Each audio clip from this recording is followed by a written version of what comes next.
Masih bersama kami di sini ada Romo Sutadi. Romo, yang tadi sebelum Paus meninggalkan stadion, terakhir Paus mengucapkan terima kasih kepada Presiden dan juga seluruh rakyat Indonesia. Artinya ucapan terima kasih ini bukan hanya bagi umat Katolik tetapi juga seluruh bangsa Indonesia, seluruh masyarakat. Apa makna yang sangat mendalam dari arti terima kasih seorang Paus Fransiskus kepada seluruh rakyat Indonesia, Romo? Pertama-tama dari Paus sendiri, dia menginginkan untuk ada budaya pertemuan, perjumpaan. Nah, dalam perjumpaan itu lalu dapat terjadi macam-macam kemungkinan-kemungkinan yang baru, dalam hal ini dialog, kemudian untuk mencapai perdamaian dan sebagainya. Tetapi pertama-tama gereja mau mengucapkan terima kasih yang sebesar-besarnya kepada pemerintah Indonesia yang telah menerima, mengorganisasi penyambutan Paus Fransiskus ke Indonesia ini, dan mengucapkan terima kasih yang sebesar-besarnya atas keterbukaan hati, kebesaran hati dari para pemuka-pemuka agama, entah khususnya para penganut agama Muslim, orang-orang Muslim.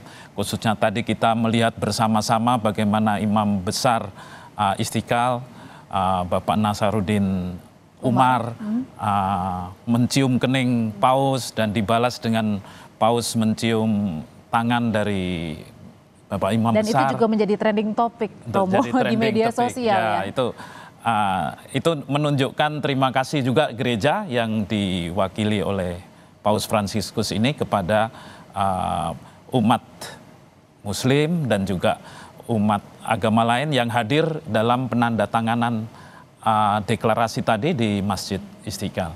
Jadi ini terima kasih yang keluar dari dalam hati dari Paus Fransiskus, dari Gereja Katolik, dan karena memang misi perutusan dari Paus Fransiskus ini mau mengadakan dialog, dan dialog yang konkret dalam bentuk perjumpaan itu. Dan mungkin ini juga tidak pernah terfikirkan kali ya oleh seorang Sri Paus begitu datang ke Indonesia, ternyata sebegitu ditunggunya, sebegitu dicintainya bukan hanya bagi umat Katolik tapi juga bagaimana tadi penerimaan yang luar biasa pada saat di Masjid Istiqlal, Romo. Ya, betul.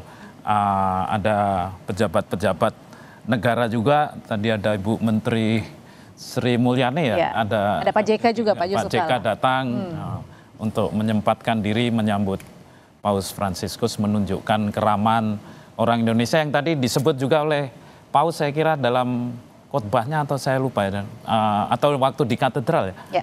Menyatakan kekhasan orang Indonesia itu tersenyum. Tersenyum untuk menyambut orang ini, keramaan khas orang Indonesia. Saya kira ini salah satu yang dikagumi oleh bangsa lain terhadap orang Indonesia adalah senyumnya, ketawa, ramahnya.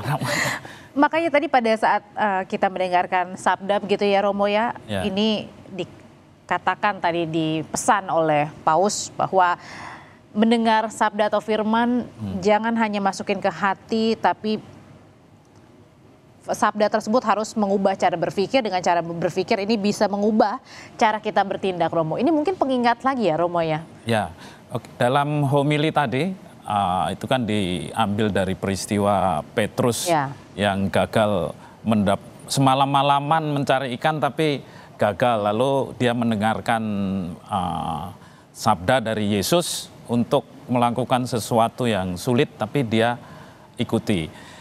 Nah, peristiwa ini yang misa di GBK dan sebelumnya itu bisa dapat dilihat sebagai sebuah peristiwa iman. Maksudnya peristiwa iman itu begini, iman itu terjadi dari mendengarkan sabda Tuhan. Nah, kata ini dan mendengarkan sabda Tuhan ini dalam peristiwa yang meriah. Tapi menurut Paus tadi tidak boleh berhenti pada menerima Tuhan saja. Menerima Tuhan dalam bentuk sabda, tidak boleh juga tadi dia menyebutkan hanya emosi sesaat. Tapi harus mengubah mengubah diri, mengubah mental, mengubah pikiran sehingga sikap, pikiran, tingkah laku sama dengan Sabda Yesus ya. Dari Yesus sendiri. Gitu. Oke, tadi pada sepanjang sebelum misa ya Romo ya, ini kan langit agak mendung ya. Oh ya. Ini sebenarnya mungkin semua umat yang berada di GBK terutama was-was juga nih, deg-degan ini kalau hujan bagaimana begitu. Tapi ternyata ada di balik kenangan yang mungkin tidak bisa dilupakan bahwa tidak hujan sampai dengan sekarang, sampai dengan misa selesai. Ya, ya betul. Ya ini bagus untuk... Ini seperti iman juga ya Romo ya? Ya ini penyelenggaraan Tuhan untuk kan panas, kan banyak yang kipas-kipas dengan mendung.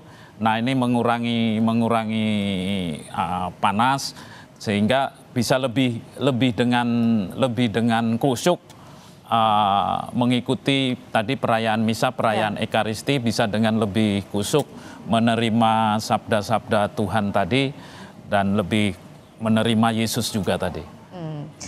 Iya, dan berbicara soal iman tadi juga Paus Fransiskus juga berpesan bahwa jangan kita sebagai umat manusia ini berpusatnya pada kegagalan begitu. Nah, lebih banyakkah lagi untuk menabur, jangan lelah untuk menebarkan jalamu begitu, Romo. Nah, tapi sebelum kita mengulas lagi, Romo, ini adalah salah satu juga momen yang ini ya bisa dibilang setiap kali Paus Fransiskus berada di Indonesia selalu ada saja momen yang membuat kita merasa wow begitu. Terutama mungkin pada saat ada yang diberkati seorang anak, kemudian juga tadi pada saat Paus juga bertemu dengan ibu hamil dan juga seorang anak. Ini makna yang sangat mendalam sekali ya. Seorang Paus Fransiskus kemudian mau begitu bertemu, menjabat tangan, memberkati dengan segala kelelahan sebenarnya yang bisa kita bilang, Romo. Ya, kalau kita lihat wajah Paus Fransiskus ini, Sri Paus ini wajah yang memancarkan kegembiraan. Dia pernah ditanya dalam penerbangan pulang dari mana gitu, apa yang membuat wajah Paus ini bergembira, selalu memancarkan aura gembira. Khas senyumnya ya. Khas senyumnya itu. Lalu dia ada dua jawaban yang dia berikan. Ini kegembiraan yang pertama yang muncul dari pertemuan dengan Tuhan. Pertemuan dengan Tuhan entah lewat mendengarkan sabda Tuhan, entah lewat doa-doa, itu saat-saat perjumpaan dengan Tuhan. Nah, mengapa perjumpaan dengan Tuhan itu menggembirakan? Karena Tuhan yang ditemui ini, Tuhan yang Maha Rahim, yang mengasihi kita apa adanya. Hal itu menimbulkan kegembiraan. Lalu di kesempatan lain, dia mengatakan bahwa kegembiraan yang muncul, yang terekspresikan dalam wajahnya ketika ditanya oleh wartawan itu muncul karena perjumpaan dengan orang lain. Khususnya yang miskin, karena dulu dia terkenal sebagai slum bishop. Artinya uskupnya orang miskin karena suka mengunjungi orang-orang miskin di Buenos Aires, di Argentina sana. Nah, dalam perjumpaan-jumpaan itu selalu ada sesuatu yang tidak terduga. Ada penghayatan iman orang sederhana yang ternyata dalam hal itu yang menimbulkan kegembiraan. Maka dia menekankan untuk perjumpaan selalu, tidak hanya cukup saya transfer uang membantu orang miskin begitu, tapi ketemu dengan orang miskin tersebut. Touchingnya ya, sentuhannya ya, Romo ya. Itu seperti Yesus di Injil kan dia menyentuh orang kusta, dia mengembalikan anak yang sakit sudah dia sembuhkan, dikembalikan ke ibunya. Nah, itu sesuatu yang mau ditampakkan oleh Paus Fransiskus secara nyata. Nah, itu mengapa peristiwa memberkati anak kecil atau yang lain, dan juga saya kira itu yang diharapkan oleh umat. Kalau kita tanya umat mengapa pengen ikut misa bersama Paus ini, karena mau dapat berkat. Iya, Baik, Romo, ini kita lihat dulu Paus Fransiskus sudah bersiap untuk meninggalkan Stadion Utama Gelora Bung Karno setelah tadi menemui umat yang ingin bertemu langsung, bukan bertemu langsung ya, bertemu sudah, tapi ingin yang menjabat tangan langsung ya Romo ya, untuk bertemu lebih dekat lagi dengan Paus begitu. Nah, setelah ini pasti meninggalkan banyak kesan Romo ya. Tadi bukan hanya ketika bertemu selalu meninggalkan kesan, tapi juga pesan yang mendalam sebenarnya. Buat rakyat Indonesia, Romo, terutama tadi pada saat homili, kalau saya sih pesannya masuknya tadinya adalah itu, cara mendengar sabda, jangan hanya mendengar tapi juga diresapi, kemudian mengubah cara kita bertindak. Nah, kalau pesan apa lagi Romo yang dalam homili tadi yang kemudian untuk menjadi pengingat kita sebagai umat? Tadi kan bacaannya itu Yesus memerintahkan Petrus untuk menyebarkan jala. Nah, untuk di Indonesia, jala itu adalah jala membangun perdamaian lewat keadilan sosial seperti dikatakan Paus tadi dalam homilinya itu, dan dengan selain keadilan ini lewat dialog. Nah, itu yang Paus harapkan dari peristiwa ini. Jadi tidak hanya emosi sesaat, wah saya senang bisa lihat Paus, bisa euforia ikut. gitu ya, Romo ya. Itu yang Paus mengatakan emosi sesaat. Itu perlu juga.